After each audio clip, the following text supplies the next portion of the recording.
형제가족 여러분 안녕하세요. 오늘은 11월 27일 화요일 열정과 깨달음이 있는 젊은이라는 제목으로 욥기 32장 1절부터 9절까지를 묵상합니다. 1절 욥이 자신을 의인으로 여김으로 그 세 사람이 말을 그치니. 자, 욥과 친구 세 사람의 대화가 계속적으로 진행되면서 결국 해결점을 찾지 못하고 욥은 자신이 죄 없음을 계속 주장하고 친구들은 욥에게 죄가 있기 때문에 고난을 받고 그래서 회개하고 돌아와야 하나님의 은혜 가운데 회복되고 새롭게 될 수 있다고 계속 얘기합니다. 그런 해결점을 찾지 못하는 각자의 입장에서만 얘기하는 그 모든 것들이 결국은 욥이 마지막으로 하나님의 지혜를 구하고 하나님의 뜻을 구하면서 얘기를 랩업하면서 그 친구들은 더 이상 얘기할 수 있는 그 스페이스가 없어지죠. 그래서 얘기가 끝납니다. 그때에 2절 남종족 부수 사람 바라겔의 아들 엘리후가 화를 내니 그가 욥에게 화를 내면 욥이 하나님보다 자기가 의롭다 하며. 자, 엘리후라는 젊은이가 그 세 사람, 네 사람의 얘기를 쭉 듣다가 이제 본인의 때가 됐다고 생각해서 이제 친구들의 셋의 이제 그 대화가 이제 끝나니까 이제 본인이 이제 그 대화에 합류합니다.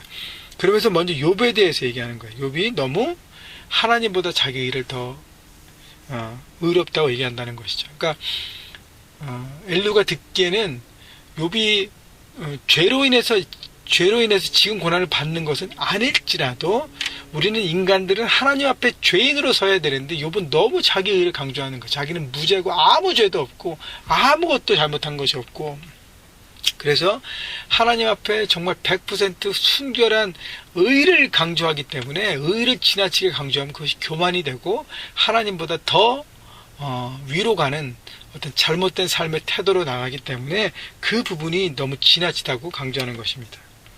그 다음에 3절 또 세 친구에게 화를 내면 그들이 능히 대답하지 못하면서도 욥을 정죄합니다. 친구들에게는 정확하게 욥의 문제를 집어내고 이해하고 듣고 알려고 하지 못하면서도 계속 욥을 정죄하는 잘못된 친구들의 태도에 대해서 엘리후가 얘기하는 것이죠.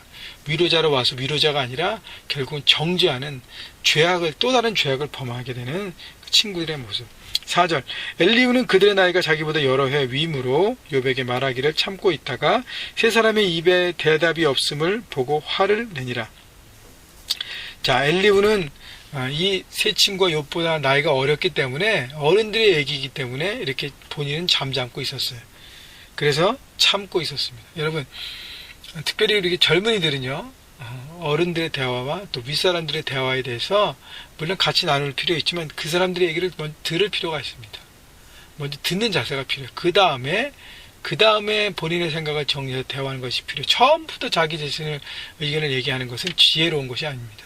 그렇기 때문에 물론 어른들도 젊은 사람들 얘기를 들을 줄 알아야 합니다. 근데 또 더 중요한 것은 젊은 사람들이 어른들 얘기를 들을 줄 알아야 돼요. 그리고 때를 기다리는 것 중요한 것이죠. 6절 붓사람 바라게의 아들 엘리후가 대답하여 이르되 나는 연소하고 당신들이 연로하므로 뒷줄에서 나의 의견을 감히 내지 못하였더라.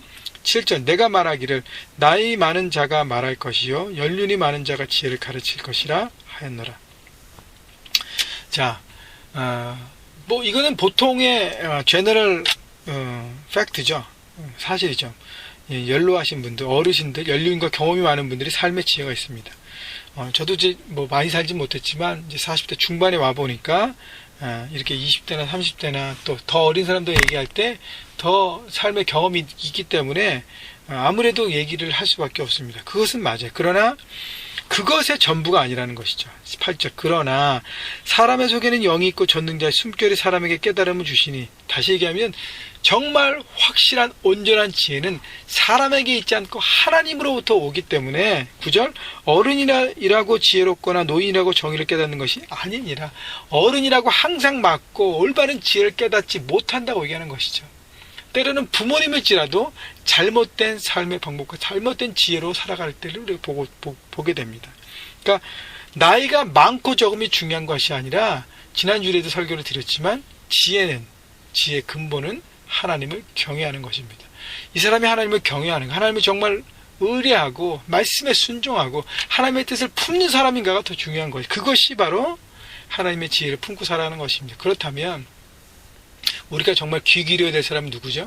하나님을 정말 예배하고 경외하고 순종하고 그 말씀대로 살려고 애를 쓰는 하나님의 신실한 사람들의 얘기를 들어야 하는 것입니다. 자, 그래서 물론 나이가 많으면 더 경험이 있고 연륜이 있고 지혜가 있지만 그것은 일반적인 지혜고요. 하나님의 지혜는 모두에게 임한다는 것. 하나님이 향하는 자들에게. 그래서 우리가 구해야 될 것이 뭐예요? 바로 하나님의 지혜인 것입니다. 삶의 현장에서 모든 것을 돌파하는, 풀어내는 하나님의 놀라운 지혜. 그래서 그 지혜를 구하시고요. 여러분이 우리 저에게는 젊은이들이 많고 젊은 세대가 많은데 어른들의 얘기를 잘 공경하고 들으십시오. 그 다음에 필요할 때 여러분의 이야기를 나누십시오. 그래서 때를 잘 분별하는 것이 중요하고요. 그러나 그 모든 것에 대한 정의와 의로움에 대한 열정과 그 모든 것도 놓지 마십시오. 하나님의 때를 구하면 적절한 때가 있을 것입니다. 그래서 적절하게 여러분 삶의 현장에서 그렇게 모든 걸 풀어내는, 그래서 그곳에도 하나님의 정의가 임하는 하나님 나라를 이루어가기를 주님의 이름으로 축원합니다.